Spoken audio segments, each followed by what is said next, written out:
Bonjour tout le monde, bienvenue dans notre dernier petit cours qui doit malheureusement se passer de façon virtuelle à cause de la tempête de neige. Ça va quand même bien aller. Fait qu'il nous reste dans ce dernier cours un seul dernier sujet à traiter pour la fin du chapitre 4 et donc pour la matière jusqu'à l'examen. Ça va être la thérapie interférentielle. On va être encore dans le thème de la stimulation des nerfs, c'est ça qui nous intéresse. On va sûrement parler de courants dépolarisés, jamais de courants polarisés. Fait qu'on va toujours parler de courants alternatifs dans la section d'aujourd'hui. On va voir les avantages et les inconvénients d'un courant à relativement basse fréquence, puis un courant à très haute fréquence. Puis ensuite, on va voir une stratégie qui permet de prendre les bons côtés de chacun des deux types de courants, soit un courant à haute fréquence ou un courant à basse fréquence. Cette stratégie-là s'appelle la modulation. Finalement, on va voir deux façons différentes de faire de la modulation pour prendre des aspects positifs des courants à basse fréquence et les aspects positifs des courants à haute fréquence. On regarde ça ensemble. Alors, on va commencer par parler des courants basse fréquence, ensuite des courants haute fréquence. On va voir les avantages et les inconvénients pour chacun d'entre les deux, et ensuite on parlera de modulation. Donc, courant basse fréquence. Quand on parle d'un courant alternatif, un courant alternatif, c'est un courant qui va constamment changer de direction. Le champ électrique va aller d'un côté, puis ensuite de l'autre, d'un côté, puis ensuite de l'autre. Même chose pour le courant électrique, même chose pour les charges électriques. Tout ça va constamment être en train de changer de direction. On appelle ça un courant alternatif ou dépolarisé. Sur un graphique, on voit que le graphique, par exemple, de champ électrique ou de courant électrique, des fois il est dans les positifs, des fois il est dans les négatifs. Ça nous dit « Ah, ceci est un courant dépolarisé ». Quand je parle de la fréquence d'un courant dépolarisé, la fréquence, vous vous souvenez, on en a parlé pour le son il y a vraiment longtemps, on a aussi parlé de la fréquence pour la lumière, c'est quelque chose qui se mesurait en hertz. Une fréquence, ça dit un nombre de fois que quelque chose se produit par seconde. Ça veut dire qu'un courant qui a une basse fréquence, un courant dépolarisé qui a une basse fréquence, ça veut dire que le champ électrique et le courant électrique changent d'orientation peu de fois par seconde. Fait que le courant est toujours en train de changer d'orientation relativement lentement, peu de fois par seconde, avec peu de hertz. Un courant haute fréquence, c'est un courant qui est en train de changer de direction très rapidement. Il est constamment en train de s'alterner, de changer de direction. Fait que beaucoup de fois par seconde, un grand nombre de hertz.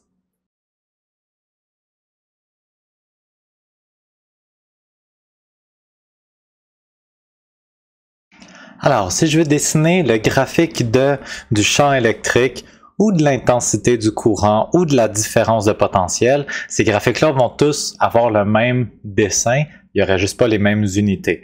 Le champ électrique, vous vous souvenez des unités des choses? Le champ électrique, c'est des newtons par coulomb.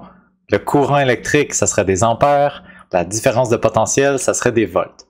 Peu importe, les dessins vont tous être pareils.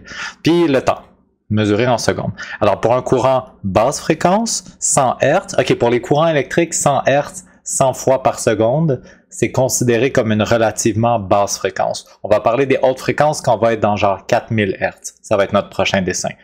Alors, le courant alternatif, ça va être soit des rectangles, mais là, on va dessiner quelque chose comme ça. Tiens, ces cycles-là, un cycle complet, qui irait par exemple d'un maximum ici jusqu'à un maximum ici, ça c'est un cycle complet, mais puisque j'ai un courant de 100 Hz, 100 fois par seconde, ça serait un centième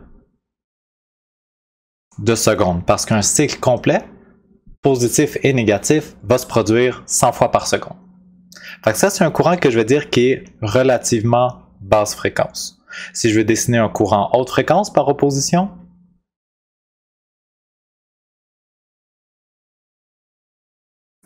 alors, quand je veux dessiner mon courant haute fréquence, il y a plus de cycles qui se produisent par seconde. Ça veut dire que chaque cycle est beaucoup plus court, se produit beaucoup plus vite, alors je vais les dessiner plus rapprochés.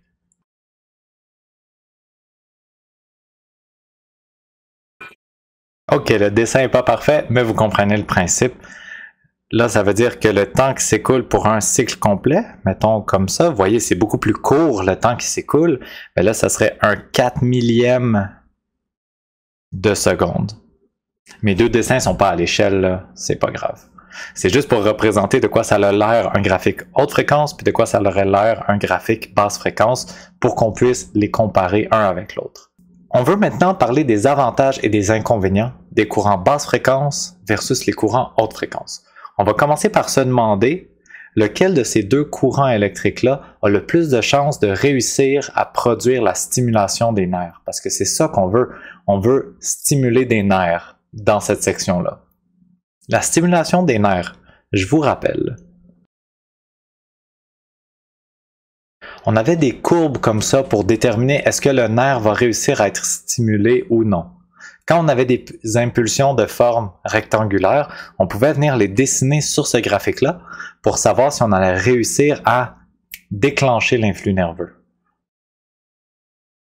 Alors, si on avait une impulsion rectangulaire comme ça, on voit que ça dépasse la courbe. Alors, on disait, cette impulsion-là, elle est assez large en termes de temps, elle est assez haute en termes de champ électrique, elle va déclencher l'influx nerveux. Alors, ici, on avait le temps, ici, on avait le champ électrique, où est-ce qu'on dessine notre impulsion. Fait qu'il faut avoir un grand champ électrique pendant assez longtemps pour réussir à déclencher l'impulsion, alors que si j'avais quelque chose qui était comme ça, par exemple, le champ électrique est potentiellement suffisant, mais l'impulsion ne dure pas assez longtemps pour qu'on dépasse la courbe puis qu'on arrive à stimuler l'impulsion nerveuse. Alors, dans ces deux graphiques-là, je me demande lequel des deux sera le plus efficace pour déclencher un influx nerveux. Ben, si je prends pour acquis que les deux ont la même amplitude, la même courant électrique, le même champ électrique, c'est juste qu'il y en a un qui est à haute fréquence, puis l'autre qui est à basse fréquence. Lequel a le plus de chances de stimuler l'influx nerveux? C'est le courant électrique basse fréquence. Pourquoi? Parce que si les deux courants ont le même champ électrique total, là, c'est pas en forme de rectangle, c'est comme en forme de morceau de sinus, mais c'est le même principe. L'impulsion qui dure plus longtemps, regardez ici, là, le champ électrique, il est du côté positif pendant tout ce moment-là. Ici, on a juste tracé des rectangles, pas des trucs en rond, mais quand même, vu que l'impulsion dure plus longtemps, la quantité de charge électrique qui a été transférée au total, c'est quand même grand. Alors que de l'autre côté, une impulsion, ça dure pas très longtemps. La quantité de charge électrique qui a été transférée est plutôt petite, puis après ça, on change de côté, le courant électrique change de bord. Fait que la petite impulsion aura probablement pas le temps de stimuler un signal nerveux, alors qu'à basse fréquence, on a plus de chances d'être capable d'y arriver. Quand on veut parler des avantages et des inconvénients des deux types de signaux, ben on en a un directement là. Le signal à basse fréquence, il va être capable de stimuler l'influx nerveux, alors qu'un signal à haute fréquence ne sera pas capable.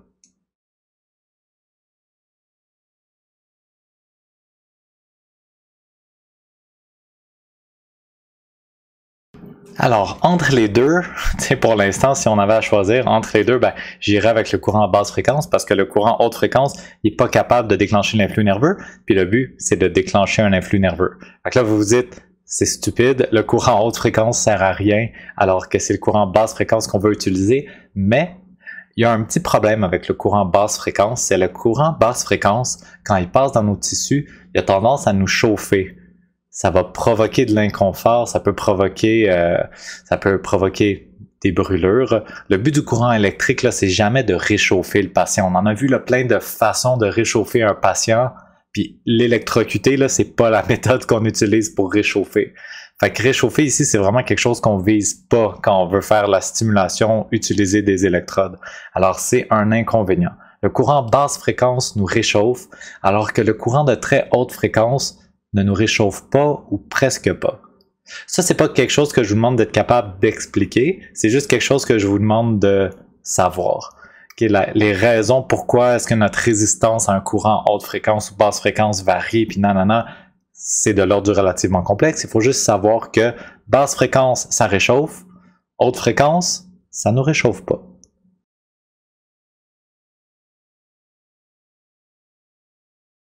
OK, on a parlé des avantages et des inconvénients du courant basse fréquence puis du courant haute fréquence. Le courant basse fréquence, il est capable de déclencher les influx nerveux, yeah, mais il chauffe, bouh. Le courant haute fréquence, il chauffe pas, on est content, mais il sert à rien parce qu'il n'est pas capable de déclencher les influx nerveux. Fait que, aussi bien rester chez nous, là, ce courant-là, il fait rien. Il y a une stratégie qu'on peut utiliser pour combiner les effets positifs en verre pour créer un courant qui est capable de stimuler les influx nerveux et qui ne va pas chauffer. Cette technique-là s'appelle la modulation, puis elle consiste à venir comme réunir les deux graphiques ensemble. Je vais vous montrer de quoi ça a l'air.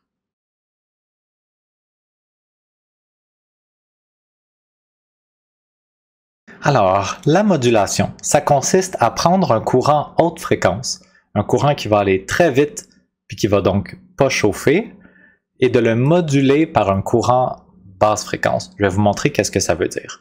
On va retracer le graphique du courant basse fréquence et du courant haute fréquence.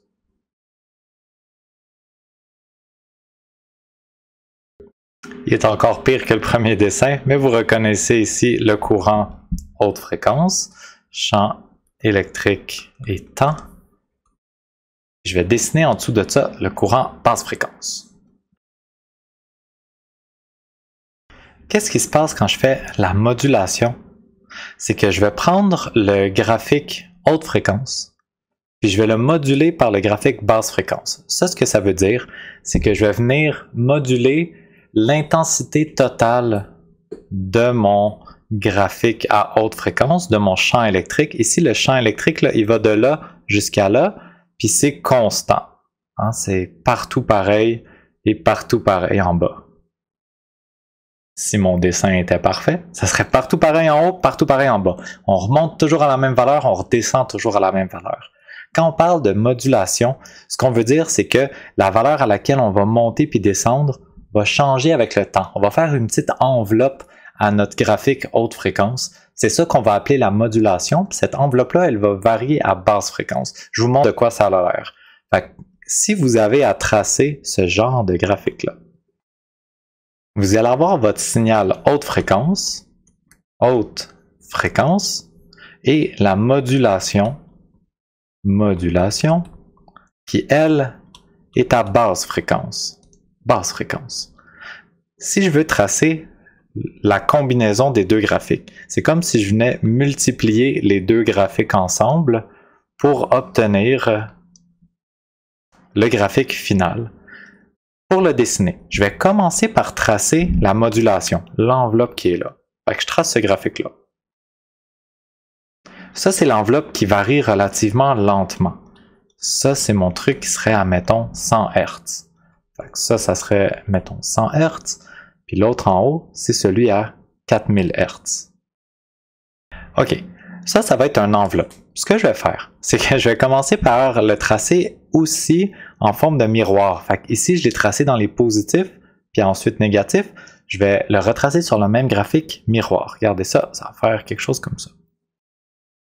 Voilà. Ça, en vert, la modulation, voyez-le comme une petite enveloppe. Ensuite, on va venir tracer notre signal haute fréquence, celui qui était en bleu pâle en haut. Le signal haute fréquence, il va être dans l'enveloppe.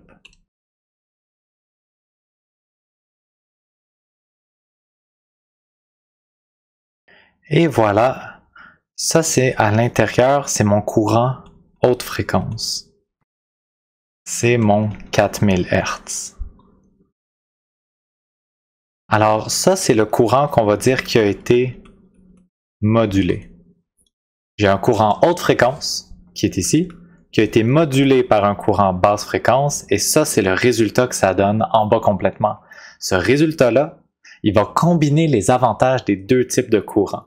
Le fait qu'on utilise un courant haute fréquence, ça va faire en sorte que comme la résistance de notre corps à ce courant-là est faible, donc ça va pas beaucoup chauffer. Alors ce courant-là, celui qui est modulé, il va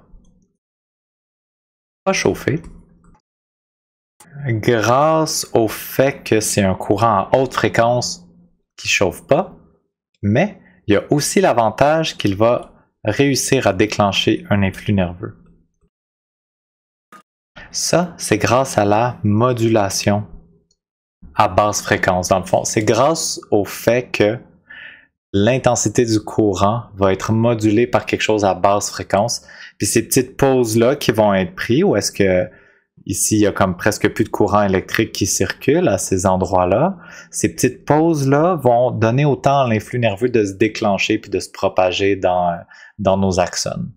C'est normal si c'est pas entièrement clair pourquoi est-ce que la modulation va produire ce résultat-là.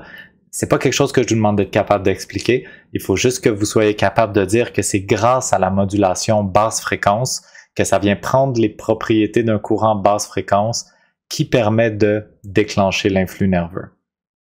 Donc, c'est ça qui est à comprendre. La modulation, ça permet d'aller chercher les aspects positifs du courant basse fréquence grâce à la modulation et les aspects positifs du courant haute fréquence qui est de ne pas réchauffer les tissus. Alors là, j'ai un traitement qui est capable de stimuler les nerfs sans brûler le patient. On est content. Je vous dis tout de suite que pour ce qui est d'être capable de tracer les dessins, si on vous donne un graphique haute fréquence qui a l'air de tout ça, par exemple, puis un graphique basse fréquence, mais ici, si c'était des rectangles, au lieu d'être un graphique tout rond comme ça, comme un sinus, c'est pas tellement plus compliqué, c'est juste que de l'autre côté, on dessine des rectangles. Après ça, on dessine le graphique miroir. Puis ensuite, on dessine le graphique qui oscille rapidement, celui qui est en haut. On le dessine à l'intérieur de notre enveloppe. Fait que ici, en haut, ça pourrait être, je sais pas moi, des triangles, puis en bas, des rectangles. C'est pas grave, on dessine notre enveloppe en rectangle, puis ensuite, on dessine des triangles à l'intérieur. C'est comme ça qu'on combine les deux graphiques. Il nous reste comme un dernier sujet à traiter par rapport à la modulation, puis c'est, on a montré un petit peu c'était quoi le but, d'obtenir un courant modulé, fait qu'un courant haute fréquence dont l'amplitude va être modulée à basse fréquence. Mais comment on fait pour obtenir un courant modulé?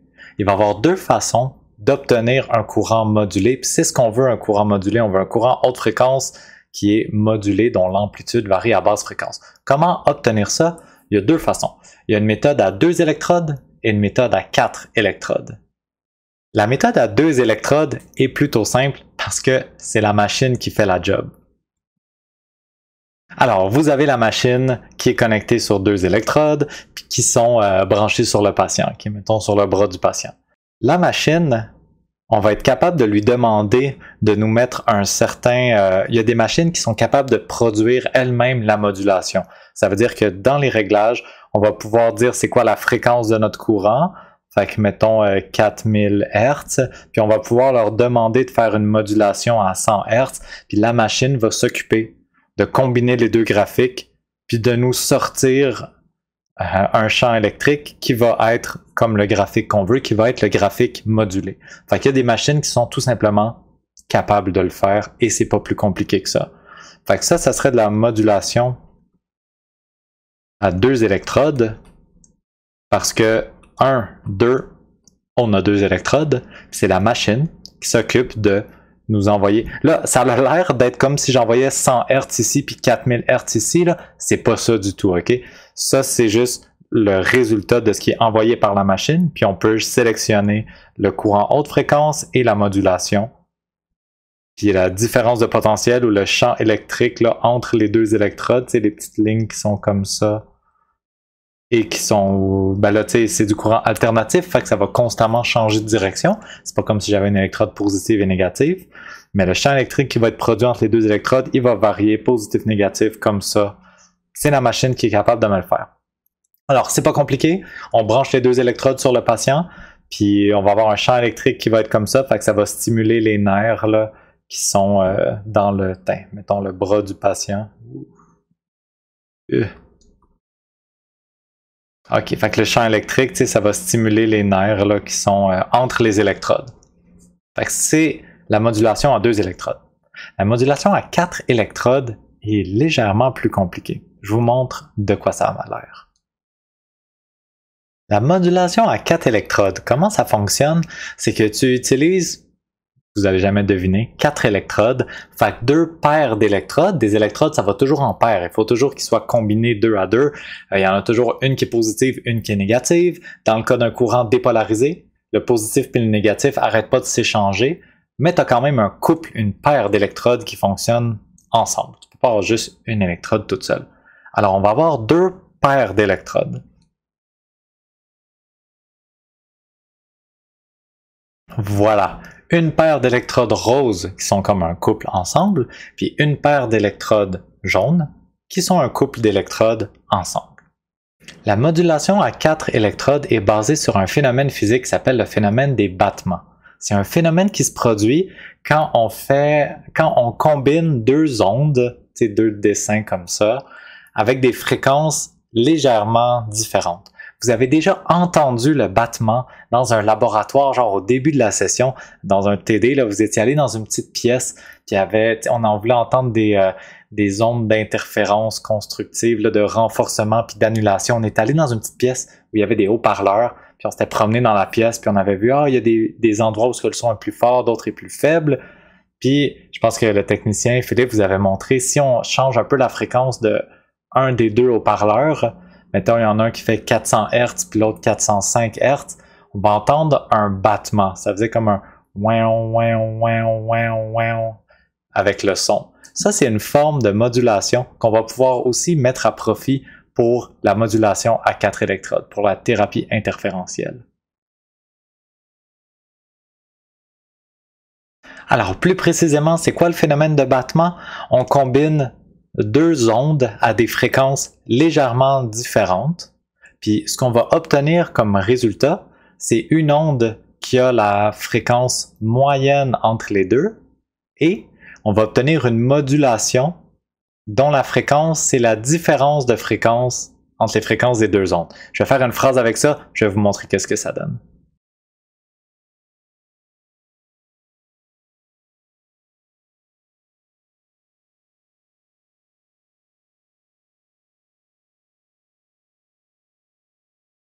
Je vous donne un exemple avec des chiffres de qu'est-ce que ça veut dire. Ok, ça va être plus facile à visualiser.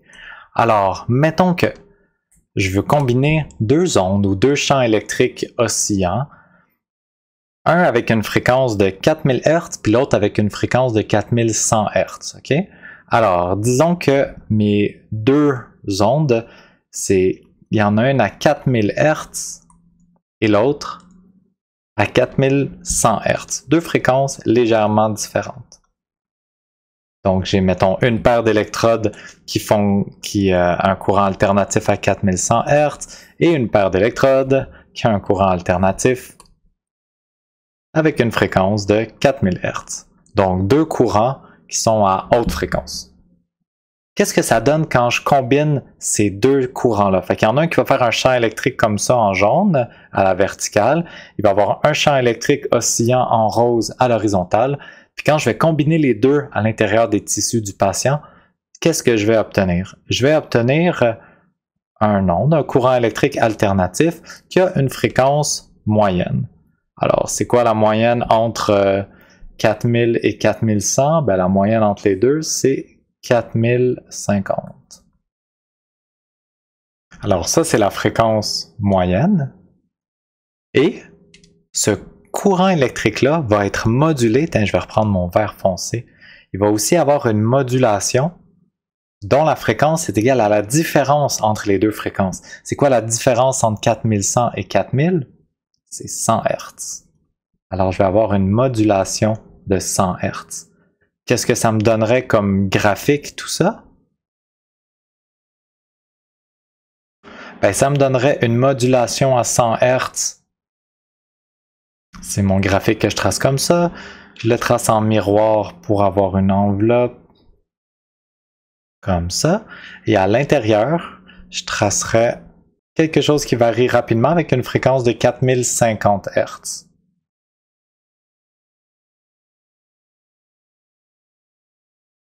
Et voilà, alors qu'est-ce que ça me donne? Ça me donne la chose que je veux. Ça me donne un graphique haute fréquence, 4050 Hz, avec une modulation basse fréquence, mettons 100 Hz. Tout ce que j'ai besoin, c'est une paire d'électrodes que je règle à 4000 Hz, une paire d'électrodes que je règle à 4100 Hz. Maintenant, on va essayer d'expliquer pourquoi est-ce que ça donne ça comme résultat. Puis aussi, on va devoir dessiner ici, là, c'est quoi les axes selon lesquels les nerfs vont être bien stimulés avec une modulation. Parce que c'est pas tous les nerfs qui se trouvent dans la région entre les électrodes qui vont être bien stimulés. Ça sera seulement les nerfs qui ont une certaine orientation. On va essayer d'expliquer pourquoi. Alors, quand j'ai pourquoi il y a un phénomène de battement qui se produit quand j'ai deux fréquences différentes que je combine? C'est parce que des fois, mes deux ondes vont être synchronisées, mais puisqu'ils ne vont pas exactement à la même vitesse, il va y avoir d'autres moments où ils vont être désynchronisés. On a deux petites vidéos qu'on va faire jouer simultanément pour montrer ce phénomène-là. Ok, alors les deux petites vidéos, c'est vraiment simple, c'est juste des métronomes. Il y en a un qui bat à 175 beats par minute, puis l'autre 180 beats par minute. Ça ne veut pas dire que c'est une fréquence de 175 et 180 parce que c'est par minute au lieu d'être par seconde. Peu importe. Ça fait juste tac, tac, tac, tac un certain nombre de fois. Alors, si j'en pars un, ça fait juste des tac, tac, tac. Si je pars l'autre,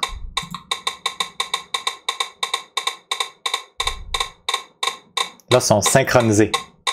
Tac, tac, tac. Si j'attends un peu, là, ils sont plus synchronisés.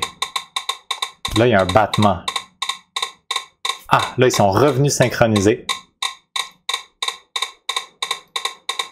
Là, ils sont plus synchronisés. Quand les deux sont synchronisés, tac, tac, tac, tac, ça fait l'onde qui est très grande. Ah ouais, ça, c'est du renforcement. Puis quand ils sont désynchronisés, ça fait de l'annulation. Ok, je les arrête. Alors, sur mon graphique, à quoi ça correspond? Quand les deux sont synchronisés, c'est à ce moment-là, c'est comme si les deux viennent se renforcer, puis ça fait une grande onde. Puis quand les deux sont désynchronisés, c'est ce moment-là, les deux viennent s'annuler. Fait que c'est ça qui se passe quand j'ai du battement. J'ai deux fréquences légèrement différentes. Fait que des fois, ça va s'amplifier, puis des fois, ça va venir s'annuler. C'est ça qui va venir produire la modulation. Avec l'exemple que je viens de montrer avec les deux vidéos YouTube, ben, si je voulais savoir combien de fois par minute on va passer de synchroniser à désynchroniser, il faudrait que je fasse la soustraction entre les deux, ce qui me donnerait la modulation. Ça serait 5 fois par minute, on passe de synchroniser à désynchroniser, à resynchroniser. La soustraction entre les deux qui me donnerait comme ma modulation. Alors là, on a un petit peu expliqué pourquoi est-ce que le battement, c'est quoi le battement, pourquoi ça fait une modulation. La dernière chose qui nous reste à expliquer, c'est ce sera quoi les axes, les orientations où est-ce que on aura de la modulation. Fait que là, ce qu'il faut comprendre, c'est que des fois, les électrodes vont être, les paires d'électrodes vont être synchronisées, puis des fois, ils ne seront pas, ou le synchronisme va venir à changer. Fait que mettons qu'au début, les deux paires d'électrodes sont, disons, on va dire qu'au début sont synchronisées, puis on va dire qu'ils sont synchronisés d'une certaine façon, ok, où est-ce que, mettons, elle est plus, puis elle est moins, puis qu'à ce même moment-là, elle est plus, puis elle est moins. Alors, là, 4000 fois ou 4100 fois par seconde, ça va s'alterner. Mais tu sais, il y a des moments où ils vont comme être à peu près synchronisés, puis après ça, à un moment donné, ils vont être désynchronisés, puis ils n'auront plus le même... ça sera plus les mêmes couples. Ça sera plus celle d'en haut avec celle de gauche. Là, après ça, ça va être celle d'en haut avec celle de droite. Peu importe. Ici, j'ai des champs électriques plus vers le moins. J'ai comme le champ électrique en rose, là, il pointerait vers la droite. Partout ici. Fait que je pourrais tracer plein de petites flèches qui pointeraient vers la droite. Puis le champ électrique provenant des électrodes jaunes, lui, il pointerait du plus vers le moins, il pointerait vers le bas. Fait que le champ électrique total, le champ électrique résultant, il pointerait en diagonale comme ça. Fait que ça serait mon champ électrique résultant, le champ électrique total que le patient va recevoir. Au fur et à mesure que, tu sais, quand ces deux électrodes-là switchent, le plus puis le moins, ça va faire un champ électrique vers le haut. Ceux-là vont switcher en même temps quand ils sont synchronisés. Fait que ça va faire un champ vers la gauche. Fait que le champ électrique, il va aller en bas à droite, puis ensuite en haut à gauche, puis ensuite en bas à droite, en haut à gauche, en bas à droite, en haut à gauche. Alors, il va constamment être en train d'être inversé comme ça.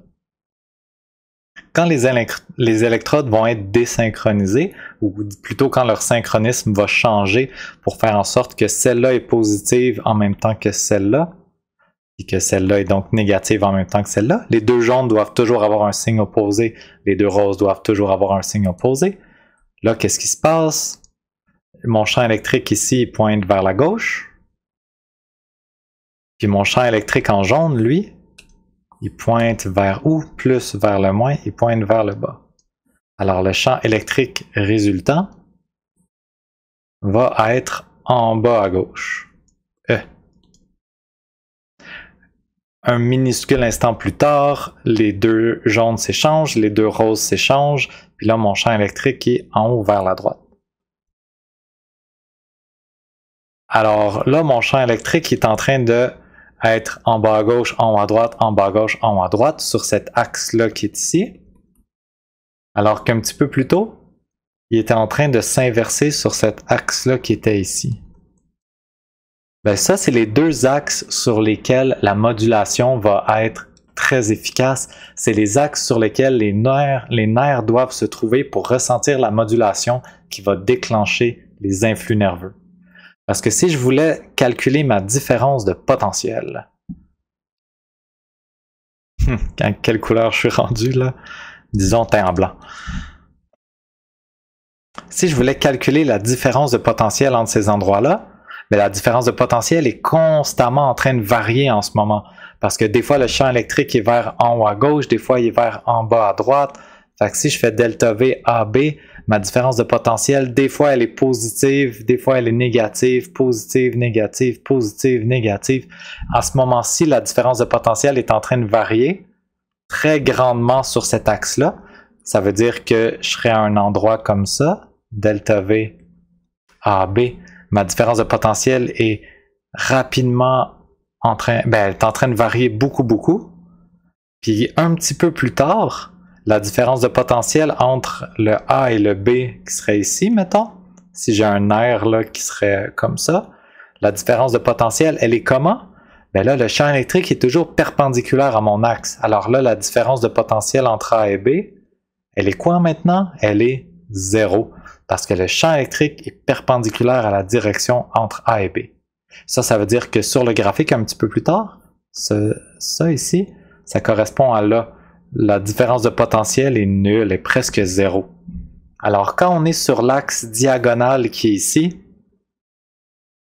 la différence de potentiel, elle est bien modulée. On est content, ça va déclencher l'influx nerveux. Parce que ici, on est au maximum de la modulation, puis ici, on est au minimum de la modulation. Ça veut dire, on est au moment où est-ce que le graphique ici vaut 0. Il y a une enveloppe, c'est ça qu'on veut, on est content. Ça se produit 100 fois par seconde qu'on passe de beaucoup de différence de potentiel à pas beaucoup, à beaucoup, à pas beaucoup. C'est ce qu'on veut, on est content, il y a de la modulation, il y a un signal nerveux qui est dégagé. Au contraire de ça, sur les axes qui relient les électrodes jaunes, par exemple, l'axe ici, il n'y a pas de modulation. Ici, le champ est comme un petit peu en diagonale, fait qu'on a une différence de potentiel qui va être comme ça. Puis ici, le champ, il est encore en diagonale, soit ici, fait qu'on a encore une différence de potentiel qui est comme ça. Fait que si je voulais tracer le graphique de delta V sur l'axe que j'ai dessiné en brun, mettons j'aurais le point C puis le point D, ben cette différence de potentiel-là, le graphique, il fait juste ça. Fait que ça veut dire qu'il n'y a pas de modulation. S'il n'y a pas de modulation, qu'est-ce que ça veut dire? Il n'y a pas d'influx nerveux.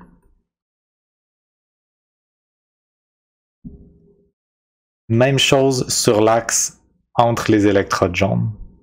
Fait que l'axe entre les électrodes roses. Fait que les axes qui relient les électrodes, sur ces axes-là, il n'y a pas de stimulation des influx nerveux.